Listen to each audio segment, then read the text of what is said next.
It's Christmas Eve and not a troglodyte was stirring. Welcome back, troglodytes, to your daily dose of guitar information, the Trogly's Guitar Show. It's a busy, hectic time, and we've all got places to be, but we can take a second to appreciate some guitars together. And we're actually going to kick things off with a viewer's guitar. Now, Scott's been saving for a guitar, and he had a particular one in mind, but unfortunately, this model would not ship to his country. So he reached out to see if I would be able to assist in getting one of the nickel hardware Les Paul customs to him. To which I said, of course, I can surely help, but there was a little bit of a twist. He did not want a full review and documentation of his guitar, mainly because he wants to get it as soon as possible. This is a Christmas gift to himself. But what do you guys think? Nickel hardware on a black custom, yay or nay?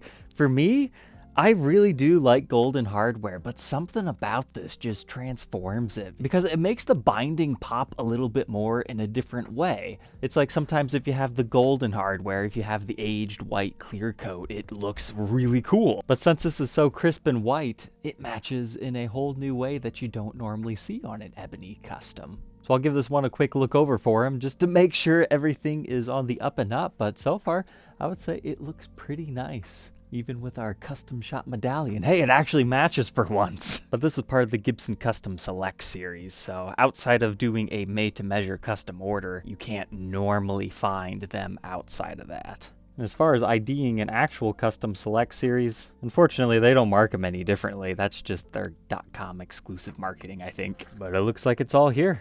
And now this one is heading up to Canada. But before we continue on tonight's episode, we have a word from our sponsor, Sweetwater. They are your go-to place for all your new gear needs, from band and orchestral instruments to your brand new Gibson Les Paul. If you don't quite get what you were after under your Christmas tree tomorrow, I'm sure you'll find something that you might like at their campus or online. And once you start shopping with these guys, they're going to call in and check on you, make sure you're doing good with your own dedicated personal sales engineer. Thank you, Sweetwater, for being a continuous sponsor of my show. And now let's get back to some more unboxings, as our next one is on the smaller side of things. And if I remember correctly, I think this was a eBay auction win, so maybe a pickup, new old stock part, we'll find out. Well, on first inspection, it's another box in our box. And now it's a golden humbucker. It's got the rounded edges, so it must be old. Is it a T-top or... No, okay, it's one of those tarbacks. So this is a super humbucker. It's just the 2-conductor lead. So yeah, I remember why I bought this now. It is incredibly hard to find these things in gold because there are so few models that actually utilized it. But this would be correct for like an SG custom of the era. But this one was so clean as far as the gold hardware goes, I had to give it a shot. As long as it works, we should be in the clear. I might say, hey, Trogly, it only reads 5.2 k ohms. What's up with that? That means this is a neck pickup, because the super humbucker necks are only 5 k ohms, whereas the bridge is usually around 7.5. So this could also be correct for restoring like a Les Paul Artisan. So I think I'll put this one in my parts drawer until I eventually need one to restore a guitar. But for the rest of tonight's episode, just take a seat back. I've been saving a lot of my boxing footages where we say goodbye to some great guitars, sending them on to new homes. They just didn't really fit in the other episodes. I feel tonight is the perfect night just to watch all of them. I am not happy to let this one go. However, an absolute dream list guitar showed up, and I'm a little light on cash. Somebody just happened to email me about this, and they were willing to pay what I normally accept for personal collection guitars that I don't want to sell. So this is that 72 SG that I decided to keep simply because, A, it's really cool. Super humbuckers with the Gibson embossing on them instead of the regular T-tops that you find. And it's probably one of the earlier SG standards in general that switch over from that top route era. But most importantly, these pickups just sounded otherworldly and this thing played fantastically. And I had some other plans with this one, but I guess I'll have to find them on a different guitar. Just know, if you ever run into this guitar in the future with this serial number, you've got something special. But sir, I hope you enjoy this guitar. Play it out on stage and have a great time, because it is 100% a keeper, and I will gravely miss this example.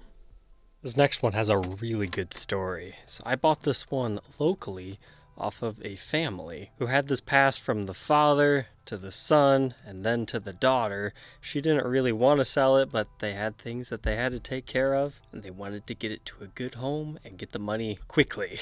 So they drove it out to me, I purchased it, and we documented it. They can always check out that video if they ever want to see it again. It was a win-win situation. I thought this was going to sell a lot faster than it did, but after about a month or two, I got a message from somebody saying, hey, I was trying to buy this on your website, but I couldn't get it to check out properly. This just happens to be his birth year guitar, so fantastic. Some people search their entire lives for that particular number. So I think all parties can feel happy at this point, because I couldn't think of another home where it will be more cherished than that. One of my older ones found a home with kind of an interesting tale behind it. So this is the 30th anniversary Gold Top. You can check out the full episode if you need to learn more. But this is going to a viewer who happens to own a 20th anniversary Les Paul Custom, and he had bought that guitar to celebrate the 20th anniversary of he and his wife, so he wanted this one in his collection to have a pair of guitars. But his wife said, if you actually buy this, you're not going to make it to our 30th. So let's hope she changes her mind about that. I'm sad to see old Smokey go, but I'm happy that we could at least document it, because this is just a really cool Stage 4 guitar. So this is actually being sent off to Belgium to somebody who's been smoking their whole life, and they decided that by buying this guitar, that's going to convince them to stop smoking because they can see what it does to your body.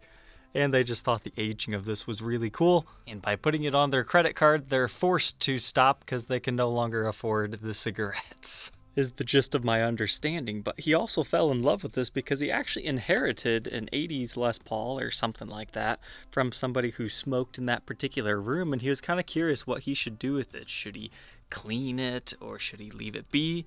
And my decision to let this one be inspired him to do the same for that, and that's what made him end up falling in love with old Smokey here. So happy it's going to a great home, and hopefully it does indeed inspire him to live a healthier lifestyle. So good luck, Kevin, and I hope you enjoy your new guitar. I put a premium price on it and everything to try to prevent it from going, because that's just an exceptional top for one of these. So if you missed the episode, it's a dealer exclusive, and you can actually see the photos of the individual ones, and some are pretty nice. I think seeing it in person does a little bit more justice than a static photo. But I could see these becoming collectible in the future once they're out of production, because they're just that cool. But there's other alternatives that you could get, but we talked about that in the episode. But this one is being sent off to a viewer in California. He's really excited for it, and I hope he enjoys it. Someone picked themselves up a great Thanksgiving treat, the Carvin Ultra V thing. I love this guitar. It's a lot of fun. I wasn't expecting to like it as much as I did, but at the end of the day, the trade ended up working out, and you got these very interesting inlays, whether you appreciate them or not. And of course, that cool headstock. And neck through construction. Feel free to check out the full review and demo if you happen to have missed it, because it's time to pack it up.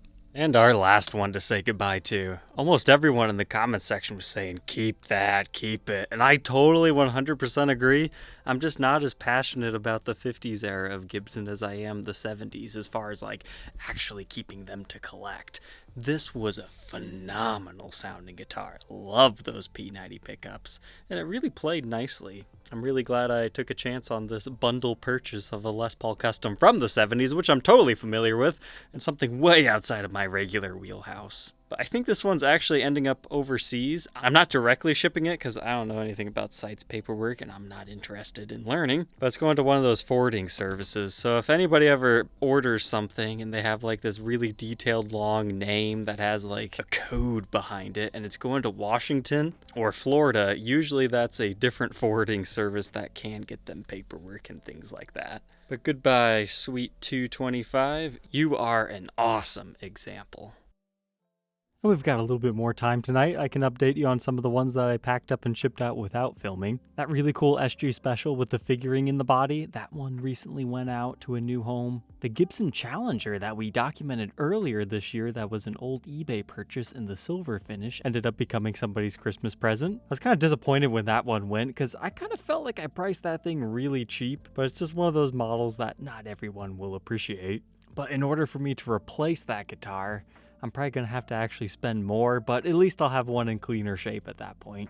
the consignment SG Standard Wildwood Edition. That was a pretty sweet guitar. It had some really nice tones with those exclusive pickups in it. Then the Matt Heafy Epiphone Les Paul. Lots of people were knocking down my door to buy that prototype. When I had first bought that, I did not realize he actually had videos of it on his YouTube channel, kind of documenting the whole process. I didn't even realize that until after the recording had been done and I just added it in post. But it was actually because a viewer of the show sent me a link to that right before they were coming out, but I had completely forgotten. But in searching my emails, because there was one person who wanted that guitar ever since I teased buying it out of the demo shop. But almost a year later, he just said, oh, I saved up and bought a regular Les Paul custom. But in searching Matt Heafy Les Paul prototype in my email, that's what pulled up that other one and put two and two together. But the person who purchased this prototype, he's like, just wait to ship it until the New Year's is all over. That way there's no shipping delays and all this other shenanigans. We don't want this thing being lost.